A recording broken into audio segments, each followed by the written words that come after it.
Hello students, welcome to my channel. अपने आज के हम वीडियो में हम वातावरण की बात करेंगे, क्योंकि हमने वंशानुक्रम को थोड़ा सा एक्सप्लेन करा था।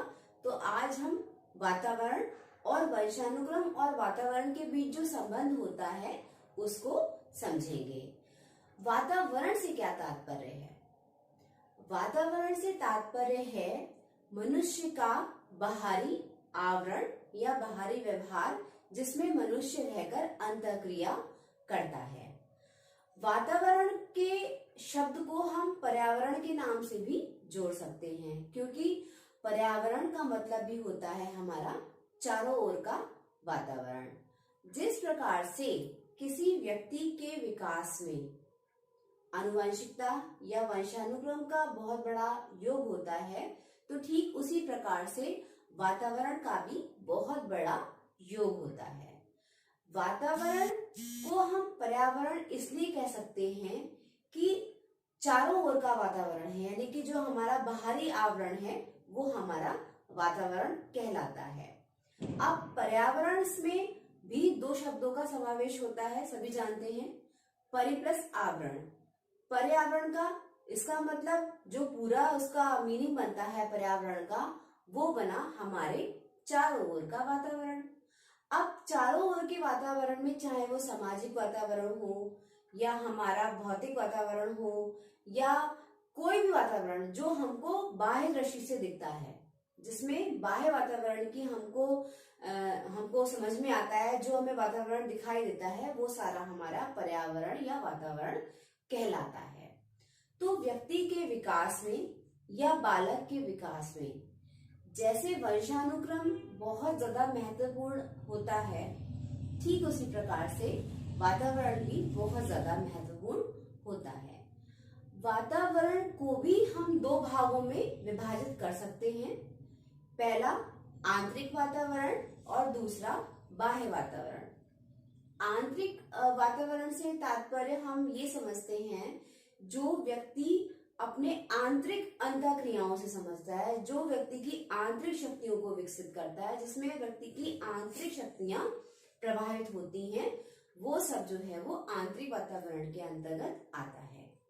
और बाह्य वातावरण के अंतर्गत वो सारी चीजें आती हैं, जिसमें सामाजिक है, आर्थिक चीजें हैं, भौगोलिक वातावरण है, कुछ उसका अपना जो आर्टिफिशियल जो चीजें वो क्रिएट करता है, कृत्रिम वातावरण जिसे कहते हैं, वो है। तो वो सब एरिया जो बाह्य दृष्टि से हमको समझ में आता है, वो हमारा बाह्य वातावरण के रूप में कहलाया जाता है। तो अगर व्यक्ति के विकास की बात करें, तो अगर हम चाहें कि बाह्य वातावरण ही सब कुछ है या सिर्फ वंशानुक्रम ही सब कुछ है, तो ऐसा नहीं है।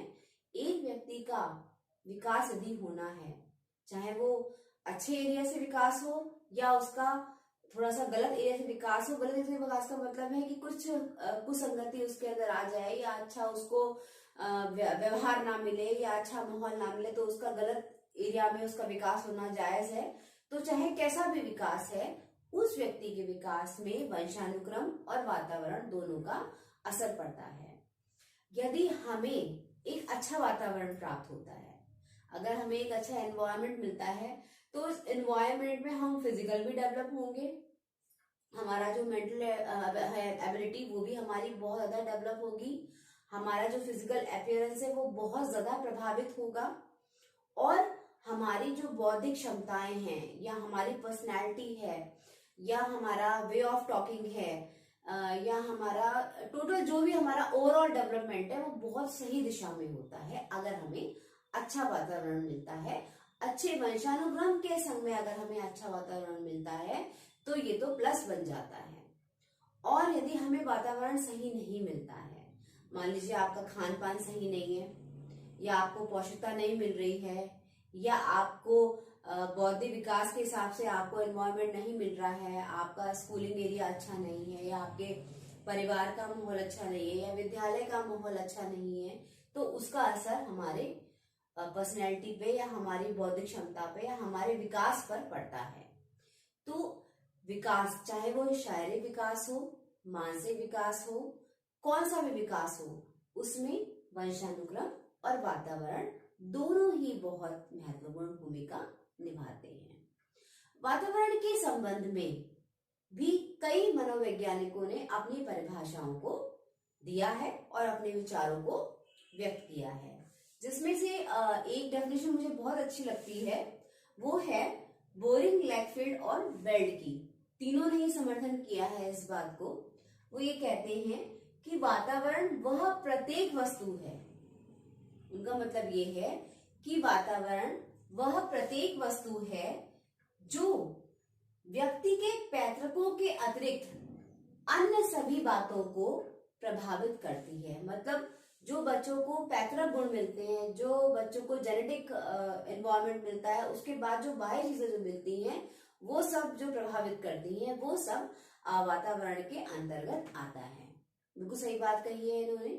इसके अलावा एक और मनोवैज्ञानिक हैं जिन्होंने अपनी बात को कुछ इस ढंग से कहा है, हमारे वुडवर्ड ने भी ये बात कही है कि वातावरण में वो समस्त बाह्य तत्व आ जाते हैं, वातावरण में वो समस्त बाह्य तत्व आ जाते हैं जिन्होंने जीवन प्रारंभ करने से व्यक्ति को प्रभावित किया। अब बात आती है वातावरण तथा वंशानुक्रम की अंतःक्रिया की, कि मानवों के व्यवहार को वातावरण और वंशानुक्रम कैसे प्रभावित करते हैं।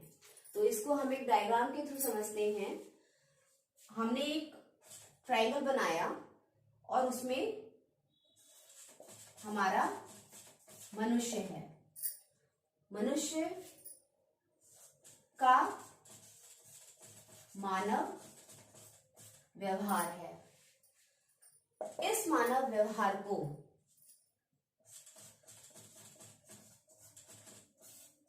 वातावरण ने भी प्रभावित किया और इस मानव व्यवहार को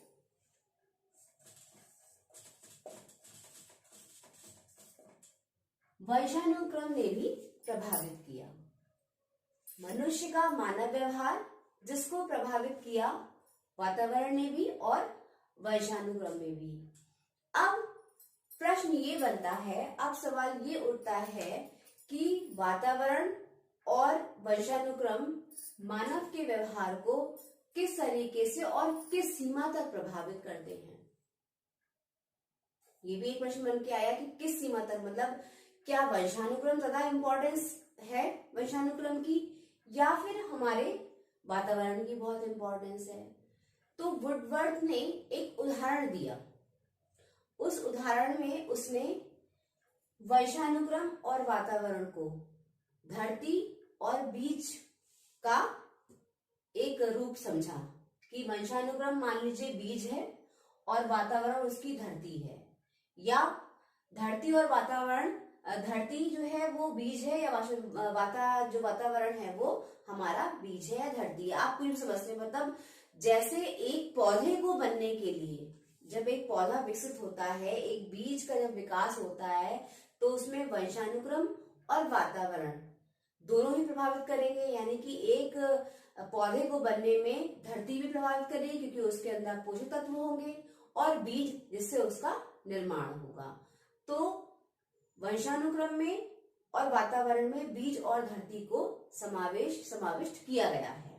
जिस प्रकार से यदि हम एक धरती में बीज बोते हैं, वो जब बीज को अच्छा पानी मिलता है, अच्छा धूप मिलती है, खाद मिलती है, सुबह शाम उसका ध्यान रखा जाता है, पूरा उसको, उसकी जगह कोई दवाई, उसमें अगर कोई कीड़ा लग जाता है तो हम उसमें दवाई का छिड़काव भी करते हैं। तो हम जब उसकी केयर करते हैं तो पौधा बड़े अच्छे से विकसित होता है और फल फूल उसमें लगते हैं और उसको हम प्राप्त करते हैं। तो मानव के व्यवहार का भी यही आधार है। जैसे मानव व्यवहार या मानव का जन्म हुआ बीज के रूप में, जैसे उसका जन्म हुआ, धरती से वो जन्मा और उसको धरती से पानी मिला, अच्छा प्रकाश संश्लेषण की क्रिया हुई, फोटोसिंथेसिस की, खाद मिला, अच्छे ढंग से उसकी रुपाई की गई, उसका बीच में जितना भी घास फूस है वो निकाले गए, यानी कि जो भी नकारात्मक शक्तियां हैं उसको निकाली गई, और अच्छे से जैसे वो विकसित होगा तो वो एक अच्छी पर्सनैलिटी के रूप में उसका विकास होगा। एक पौधे के रूप में उसको समझा गया। तो कहने का तात्पर्य ये है कि किस सीमा तक वंशानुक्रम इम्पोर्टेंट है या किस सीमा तक वातावरण इम्पोर्टेंट है, ये एक सीमा नहीं है। आप बस इतना समझो कि दोनों का ही बराबर का अपना एक कहते हैं कि बराबर का उनका रोल है या बराबर का उनका रूप है मानव व्यवहार को विकसित करने में। मानव व्यवहार को विकसित करने में ये बात सिद्ध हो चुकी है कि वंशानुक्रम और वातावरण दोनों ही इम्पोर्टेंस रखते हैं अपनी अपनी। कुछ गुण आनुवंशिकता से आते हैं और कुछ गुण वो वातावरण से प्राप्त करता है। कभी कभी कुछ विकास कम होता है आनुवंशिकता से, तो वो अगर हमें बाह्य वातावरण अच्छा मिल जाता है उससे हम विकसित हो जाते हैं, या कभी कभी हम खुद ही आनुवंशिकता के तौर पे इतने अच्छे विकसित होते हैं जिसमें अगर वातावरण अच्छा मिल जाए तो हम प्लस लेके चले जाते हैं। तो मानव व्यवहार की प्रक्रिया में, मानव व्यवहार के विकास की प्रक्रिया में दोनों की ही बहुत इम्पोर्टेंस है, दोनों का अपना अपना रोल है। हम किसी एक को बहुत सर्वोपरि नहीं समझ सकते, हम किसी एक को थोड़ा नीचा नहीं समझ सकते, दोनों अपनी अपनी जगह समान रूप से समान कार्य करते हैं। तो अपनी आगे की वीडियो में मैं जो है वो साइकोलॉजी के कुछ और नए आपको कॉन्सेप्ट समझाती हूँ। मेरे वीडियोस को यही लाइक करिए, शेयर करिए, सब्सक्राइब करिए और साइकोलॉजी को समझने की कोशिश करिए।